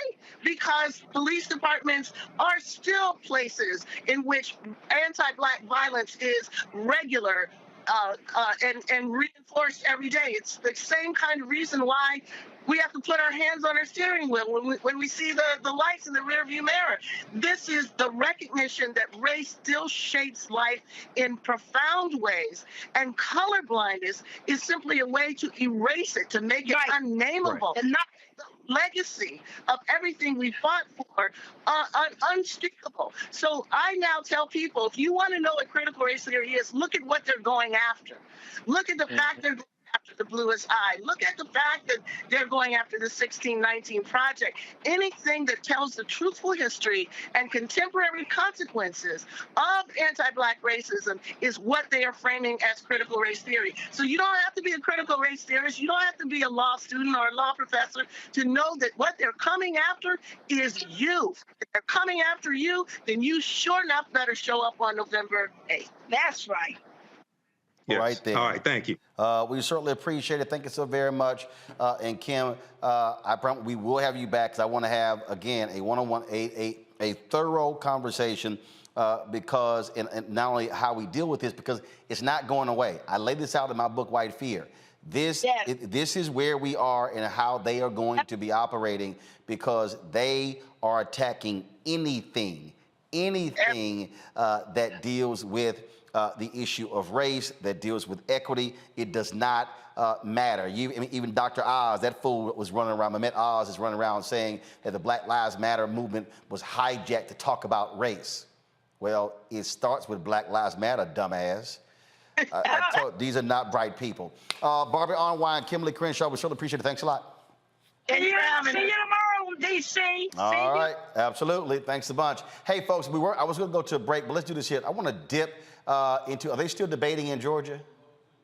So let's just dip a little bit into the debate between Senator Raphael Warnock and that idiot Herschel Walker. And just because he said something doesn't mean it's true. I have supported our police officers. I've called them and I've prayed with their families, like those officers lost in Cobb County when they were killed, doing what police officers routinely do. You can support police officers, as I've done, through the COPS program, through the Invest to Protect program, while at the same time holding police officers, like all professions, accountable. One thing I have not done, I've never pretended to be a police officer, and I've never threatened a shootout with the police. Well, and now I have to respond to that. We are moving on, gentlemen. I have to respond to that. And you know what's so funny? I am with many police officers, and at the same time, Mr. Walker, Mr. Walker, excuse me, Mr. Walker. Please, out of respect, I need to let you know, Mr. Walker, you are very well aware of the rules tonight. Yes. And you have a prop. Yes. That is not allowed, sir. Yes. I ask you to put that prop away. Well, it's not a prop. This is real. And he said, I have a problem. I never worked with law enforcement. It is considered a prop, Mr. Walker. Yes. Excuse me, sir. Yes. You're very well aware of the rules, aren't you? Well, aren't you aware of the rules? He brought up the truth. Let's talk about the truth. Thank you for putting that prop away. And as a matter of fact, we still have a lot to get to, and we are not going to continue this. We're going to follow up with a question, and this is according to the CDC. Homicide is the leading cause of death for African-American youth. Mr. Walker, in 30 seconds, why do you believe this is happening? And what would you do to stop it? Well, what I would do is hold people accountable, which is Senator Warnock not doing. Believing in no cash bail, no accountability, that is a problem. People must be accountable for their action. And the truth lies with Senator Warnock, because he said he was going to Washington to represent Georgia. He went to Washington to represent Joe Biden. That's the reason we're in the mess we're in today, because he represents Joe Biden and not the truth for Georgia. Senator Warnock, this follow-up for you. Same question. What do you believe homicides among African-American youth is growing? Why are those homicides growing, sir? And how do we stop it? Well, it's heartbreaking. And I've seen this up close as a pastor. I've presided over some of these funerals. I've met with young people. And we have to have rules and laws in the society, which I support and I've invested in as a legislator. At the same time, we have to create opportunity. There's no sickness like the loss of hope. When people lose hope, when they doubt that their life can be any longer or that they can dream of something bigger than the street they live on, a lot of things can happen. I grew up in one of those neighborhoods, but I had a nurturing family, and I benefited from good federal public policy, like the Head Start program, like Upward Bound, like Pell Grants and low-interest student loans. And to invest in our children is to invest in our best resource. Senator Warnock, thank you. We are moving on, gentlemen, to the next question. And this topic is about personal integrity. Buck? We're going to shift gears a little bit here. Senator Warnock, in 2020, you tweeted this: unemployment benefits have expired, rent is due, and many Georgia families are at risk of eviction. My opponents are supposed to be serving the people in Washington, but they are clearly concerned with their own interests. Well, recent published reports talk about a property that your church owns, Columbia Towers at MLK Village in Atlanta. It's a home for the disadvantaged. At least a dozen lawsuits have been filed by residents evicted for not being able to pay their rent. Some of the outstanding balances are less than $30. As someone who receives more than $7,000 a month for a housing allowance from Ebenezer Baptist Church, how do you explain this to Georgia voters who are struggling currently to make ends meet? Well, let me say that serving in the United States Senate and continuing to serve my church is the honor of my life. And it gives me a lens through which to do the work that I'm doing. But here's why you know I'm running against a desperate candidate. Anytime a candidate would stoop to the level of trying to sully the name, he and his allies, to sully the name of Martin Luther King Jr.'s church and John Lewis's church, you know that's a desperate candidate. Let me tell you about my church. My church is a Matthew 25 church. We spend every week, every day feeding the hungry and the homeless. They know that those false charges that they've created are not true. We stand up for poor people every single day, and I ran for the Senate to do at a policy level what we do at a local level every single day. I'm not going to be distracted by him and his allies. My people know the truth. They know the work we do every single day, and I couldn't be prouder of them. Proud to represent the Senate and proud to serve Ebenezer Baptist Church. So just to clarify, your position is that the allegations in these lawsuits are not true? I am saying that it is very obvious that my opponent and his allies are busy trying to sully Ebenezer Baptist Church. Now you see the problem with the truth. Switching gears a little bit here, sir. Your ex-wife filed a lawsuit asking for increased child support, saying that she had to pay for child care on days that your duties as a senator interfered with your parenting time, and citing significant increases in your income. In 30 seconds, what is your response to that lawsuit? Listen, I went through a divorce, like a lot of people. And while that was a painful period, what came out of that was two amazing children that I just talked to before I came on this stage. And my children know that I am with them and for them, and that I support them in every single way that a father does. Thank you, Senator Warnock. Now to you, Mr. Walker. Recent ads have highlighted allegations of past domestic violence. They've raised questions about how transparent you've been as far as your resume. In 1 minute, how do you respond to voters who question your integrity, both personally and professionally? First of all, I've been very transparent, and I'm not ashamed to admit it. And I say I had a mental problem, and I'll be a champion for mental health, because so many people suffer from mental health. But to have people like Senator Warnock that demonize mental health, when I want to tell everyone out there, you can get help. Don't listen to Senator Warnock and his people. You can get help. All you got to do is ask. All you got to do is ask. But the problem with the truth, you just saw it. You just saw it, because he won't answer that about evicting the people from the church. And I told him I will pay I'll pay their salary. You're evicting them right now during these hard times. We have not evicted. We have not evicted those tenants. I didn't write the article. I didn't write the article. And most of the people out there steal my time. I'm okay with the discussion. If you start talking over each other, we have to move forward. We have not evicted the tenants. I can speak, Senator. And he should take that money and pay it back to the veterans that he exploited while pretending to run that too. And see, you can tell that he's not desperate, because if he had read in that thing, he would have saw that I had nothing to do with that. But he is so desperate right now, and he really wants that seat. He's now telling you, I didn't evict anyone. It is written in the paper. I didn't do this. Well, Senator, you did. And it's okay to speak the truth. Do not bear false witness, Senator. Do not bear false witness. Mr. Walker, to keep this moving, I want to follow up with you. You have been very open on your, Senator Warnock, we need to move forward here. You have been very open about your struggles with mental illness, and you even wrote a book about your diagnosis of dissociative identity disorder. We recently asked if you were still receiving treatment, and this is what you had to say.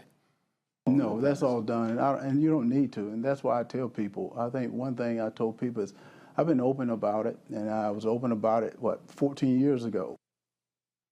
Mr. Walker, in 30 seconds, can you clarify this? Are you saying you no longer have dissociative identity disorder, or is this something that you continue to this day to manage? No, you don't have to have treatment for it. And I encourage people to continue to talk to people. I talk to my pastors.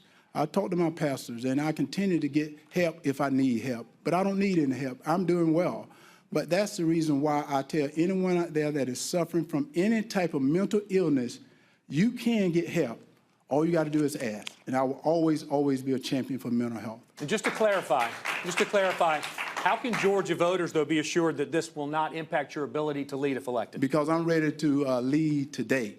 I'm ready to vote with the Georgia voters, whereas Senator Warnock has voted with Joe Biden 96% of the time. I'm ready to vote with the Georgia voters today. Thank you, gentlemen. We'll move on to our next topic. Tina? And that topic, gentlemen, is health insurance. Georgia is one of 12 states that have not accepted federal funding to expand Medicaid under affordable. Georgia, there's no way in hell y'all could even remotely think about voting for that fool Herschel Walker. Matt, Jason, and Michael, I'm looking at comments on social. I'm looking at, that is absolutely one of the dumbest people I have ever seen stand before the public to want to be a United States senator. Who am I going to start with first? Well, you can start with me, Roland. Fine, go ahead. Well, see, you got to understand Georgia. And the white people in Georgia that support Brian Kemp, that support Donald Trump, this is the type of Negro they like. Dana Loesch, how do you pronounce her name? Lash. She said, Dana Lash said she doesn't care basically what he did. He could abort baby eagles or what have you. This is about raw naked power. This is what these white supremacists want. They want a dumb Negro who they can tell what to do, and he'll go vote the way that they want. They want to take back control of the Senate.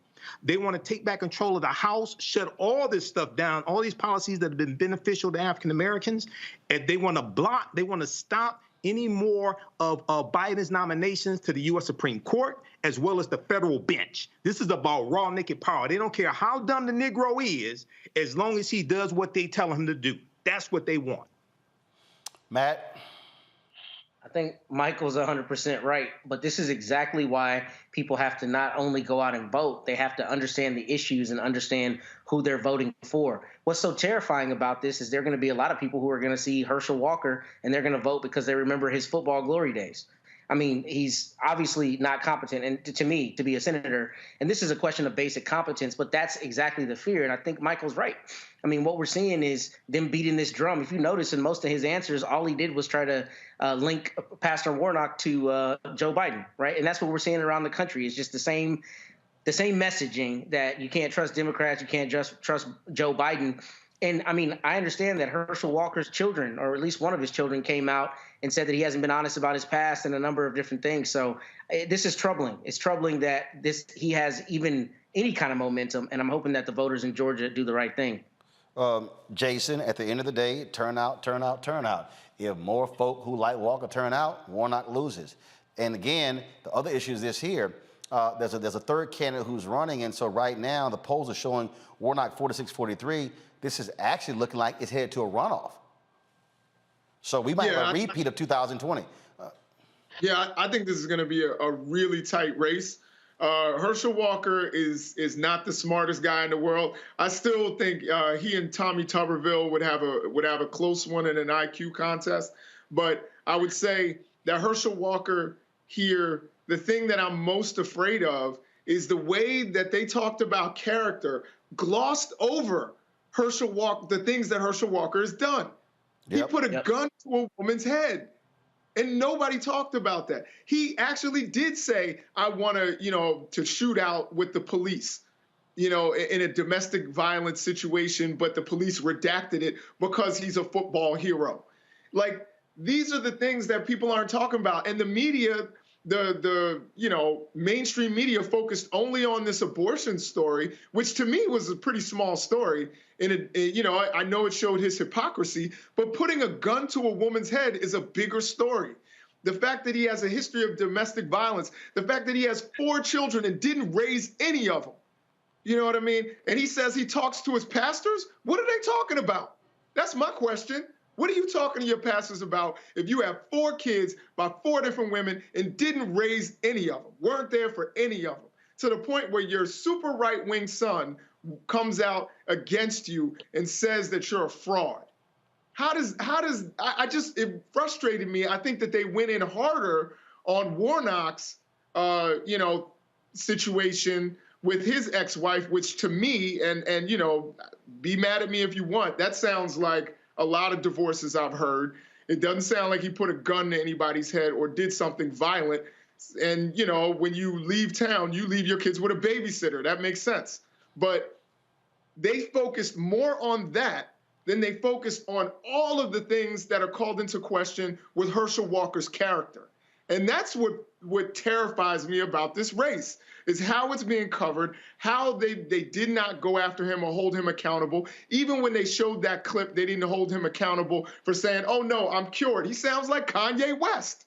And I think it's ridiculous. You're absolutely right. And that was the thing, Matt, as I watched that, it was a horrible question. And they should have said, no, it was so like, yeah, you had some issues in the past with your wife. No, it should have been, your ex-wife said you put a gun to her head. I mean, they should have walked through that and had him answer that. So I don't understand, in terms of what that rationale was. But yeah, it was like they were more in depth talking about Warnock, you paying more in child support, opposed to this fool who literally, and then you have one of his own children who said, yeah, my daddy abused my wife. Abused my mother.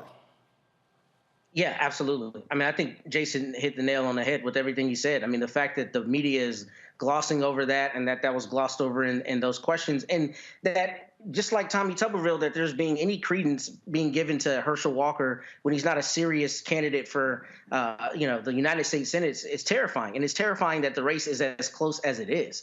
I mean, his support should be in the teens. Somebody recently wrote about how, I can't think of his name, but he recently wrote about how celebrities don't need to become politicians, and how when we glorify celebrities, sometimes we empower them to do things they are not qualified to do.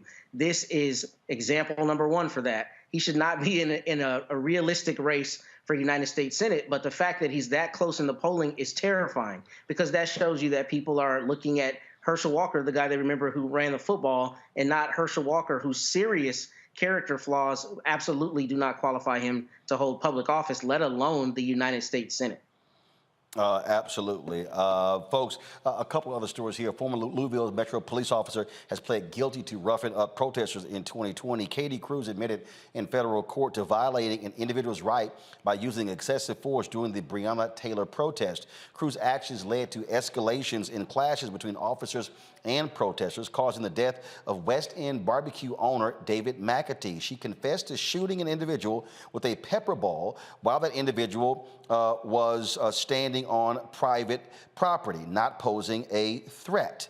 Cruz pleaded guilty to 1 misdemeanor count of using unreasonable force. She's facing up to a year in prison and a fine up to $10,000. Folks, in California, Justice Department defines the Orange County DA's office and the Sheriff's Department with violating the civil rights when using jailhouse informants. The DOJ's investigation focused on custodial informant activity from 2007 through 2016 and discovered the custodial informant program systematically violated criminal defendants' 6th Amendment right to counsel and 14th Amendment right to due process of law.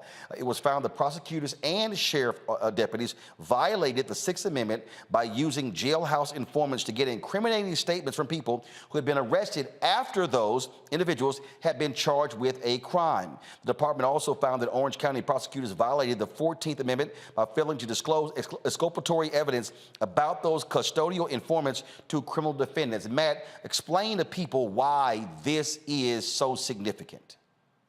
Well, when I read this story, I was really, really glad to see that Kristen Clark and the Justice Department have done this work, because a lot of times people use jailhouse informants in prosecutions. But what is especially insidious in this case is that they use them to elicit statements. What normally happens is jailhouse informants will contact the authorities and say, I have information. They planted informants, and they had those informants go try to get information. And I actually think they also violated the Fifth Amendment, which, you know, protects you against self-incrimination. So what they did is they had jailhouse informants go ask people about their cases to try to get incriminating statements.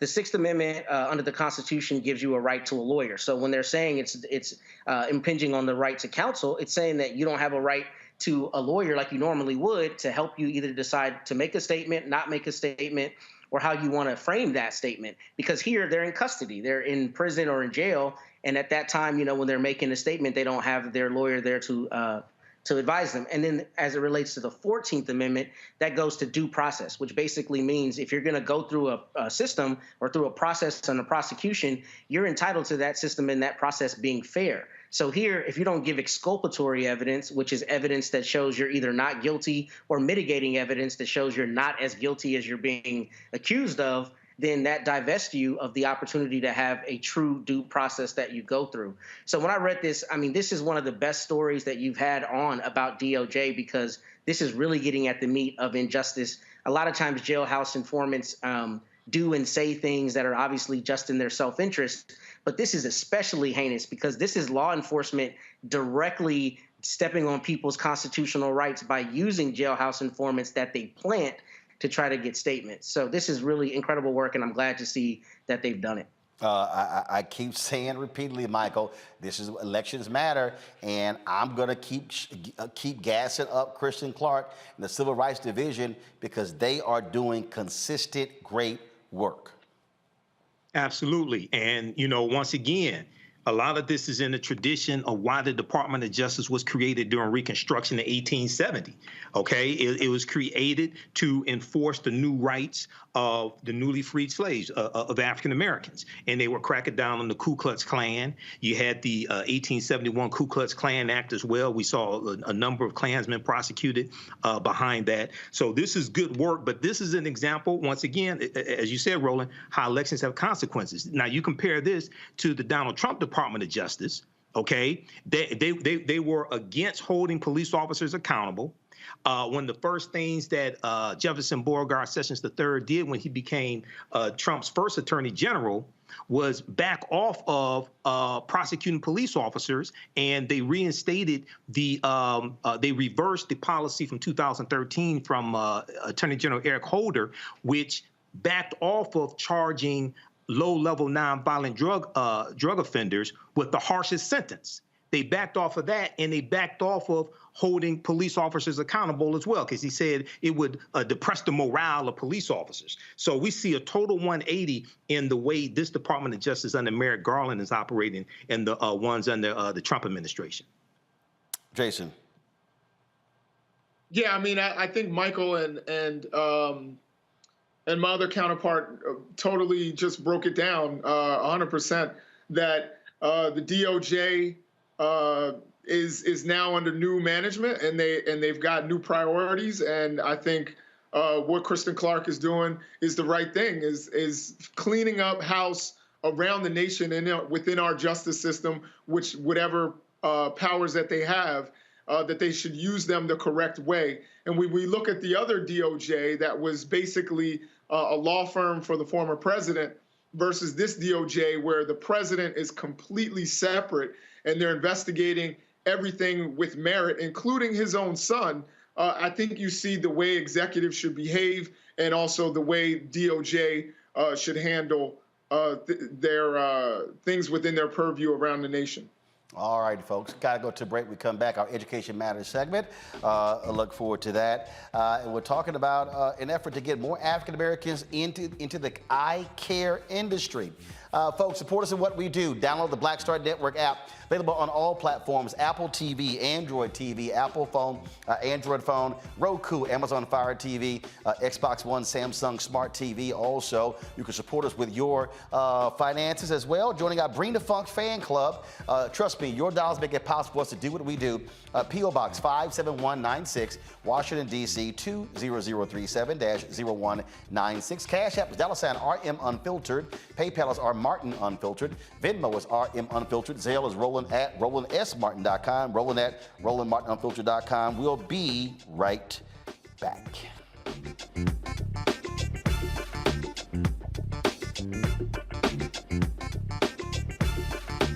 When we invest in ourselves, we all shine. Together, we are Black beyond measure.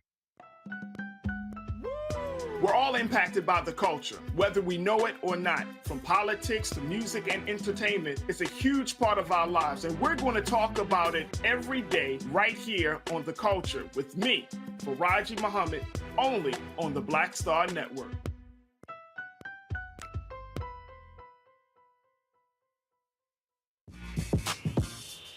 When we invest in ourselves, our glow, our vision, our vibe, we all shine. Together, we are Black beyond measure. So this is Roger Bob. I got a message for Roland Ascot Martin. Buddy, you're supposed to be hooking me up with some of these mascots. I'm sorry, ascots that you claim to wear. Where's mine, buddy? Hey, yo, Peace World. What's going on? It's the Love King of R&B, Raheem Devon, and you're watching Roland Martin Unfiltered.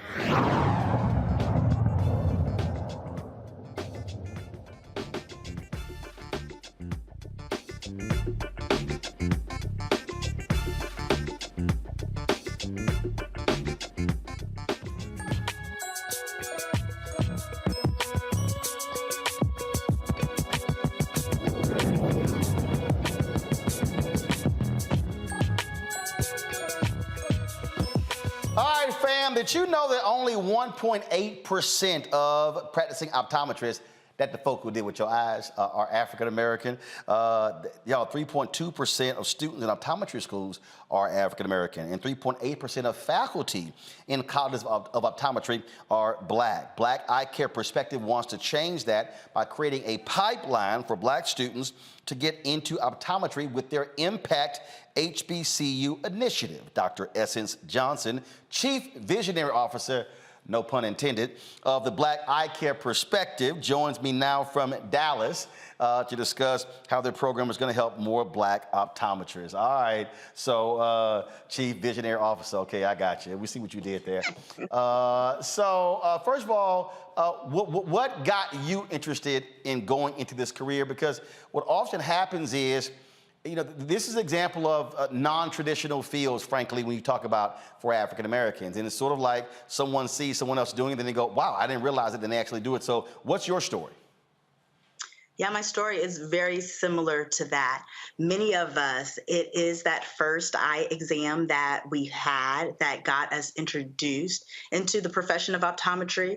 For me, it was going to a career day. And after hearing all this politics talk, I wanted to go and be a lawyer, but my grandmother told me I would go to hell for lying. So I needed to find a new profession. And going into that career day where I went into the dark law school or lawyer room and then going into this bright, beautiful room, and there was a lady standing there in a white coat. And she happened to be a Black female optometrist, and she told me all about the profession of optometry. And from that meeting, I fell in love. My new career path and future was set by going to that career day presentation in middle school. Wow, pretty cool. And so you've been an evangelist ever since. No, yes, I definitely like to say I like to practice and preach optometry.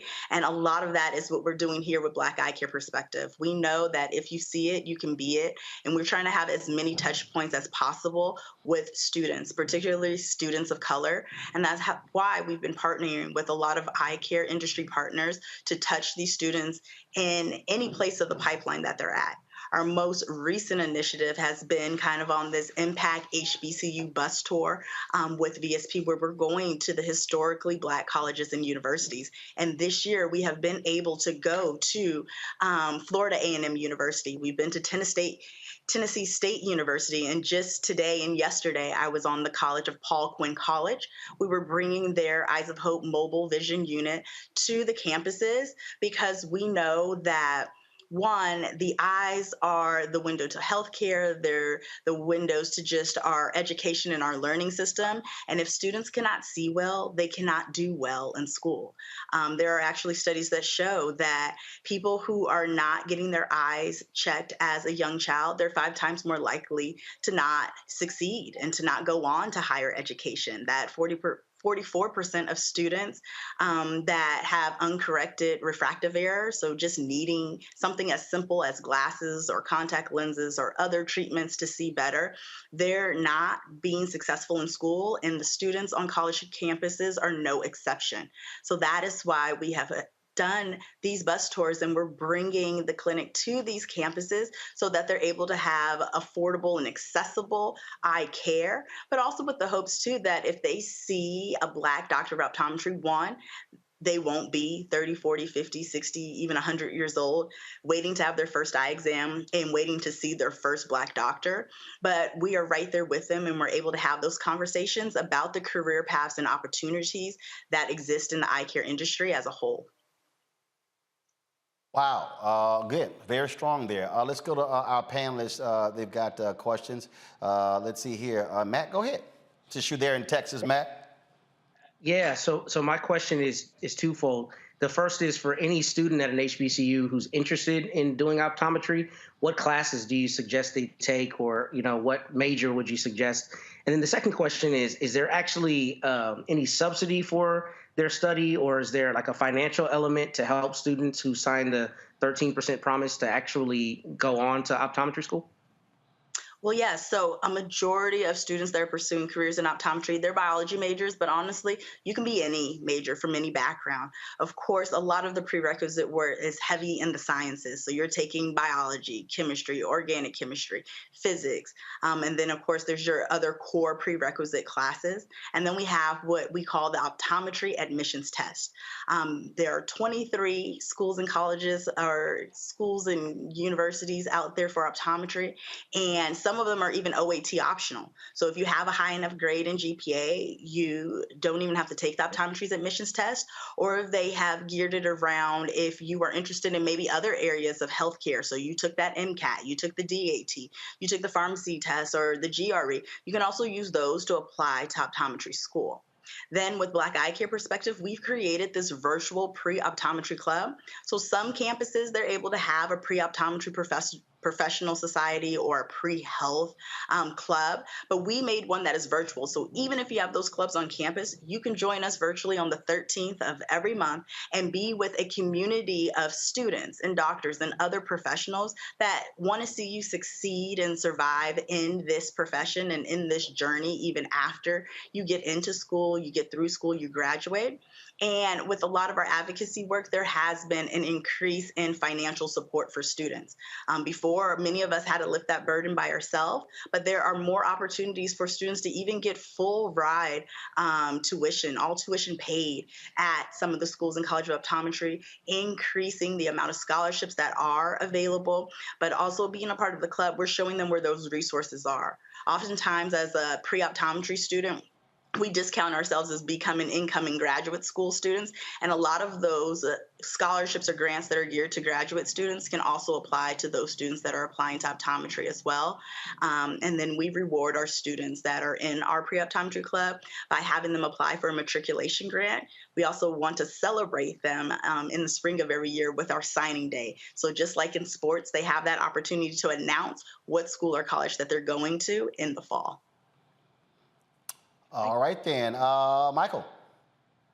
All right, Dr. Essence Johnson, thanks for coming on and sharing this information. And, thank God for optometrists, because I've been wearing glasses since kindergarten.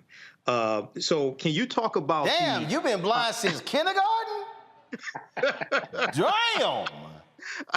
You came out the womb with some jacked up eyes. Don't let them do Hey, I you have like a third eye though also to make up for it. I have a third eye to make up for it. No, you need to focus on them too. Go ahead with your question. All right, Dr. Essence Johnson, can you talk about some of the career opportunities being an optometrist and like what the demand is going to be like for the next 10 years, earning potential? And also, if you could quickly talk about the difference between an optometrist and an optician as well. Oh yeah, we can definitely do that. There's actually 3 O's in optometry or in the eye care industry. So you have someone who's a doctor of optometry like myself. I went to undergrad and then I went to optometry school, which is a 4-year program. And then you have that option to do a residency in your choice of specialty. My particular specialty is ocular disease. So I spent an additional year after studying doing that. You also have ophthalmology. So those are students that went to undergrad as well, and then they applied to med school. And then they went through their med school program, which is often 4 years, and then they matriculated into the chosen field or specialty of ophthalmology. And then that is divided out into many other subspecialties. So you can do general, you can do cataracts, you can do retina. There's just a lot of different options in ophthalmology. And then there are opticians. Opticians are our greatest support system. They can work in conjunction with optometrists or ophthalmologists. They can also work kind of individually.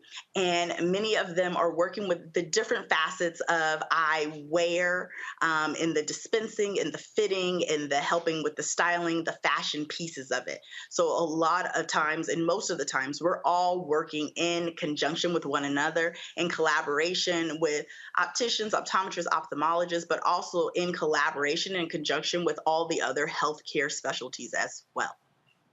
And then when we want to talk about just earning potential, they say the profession is saturated. I will say it is not. As an optometrist, you can practice in many different fields. Before, it was just private practice, but someone like myself, I practice in a hospital setting, in a community health. I also go to the jail. So the options are going to be kind of limitless, and there's also more options and opportunities for people who are entering the profession. So whether you're interested in younger people, children, older people, disease, specialty contact lenses, whether you want to be in a more organized organization, or if you want to go into private practice, there's a lot of opportunities that are out there and that are being created. And if you don't want to be in a clinical capacity, there's a lot of other corporate options, speaking opportunities, advocacy that you can do as well as a doctor of optometry. All right, thank you. All right, everyone get to ask a question? Jason, you get that's right, Jason, you disappeared, you came back. So Jason, go ahead and ask a question. So I just wanted to know a little bit about your program where you are helping students, particularly HBCU students. And my question is, you know, I teach at a PWI and I teach in African American Studies. Is there anything that your program is doing for Black students at PWIs and other non-HBCU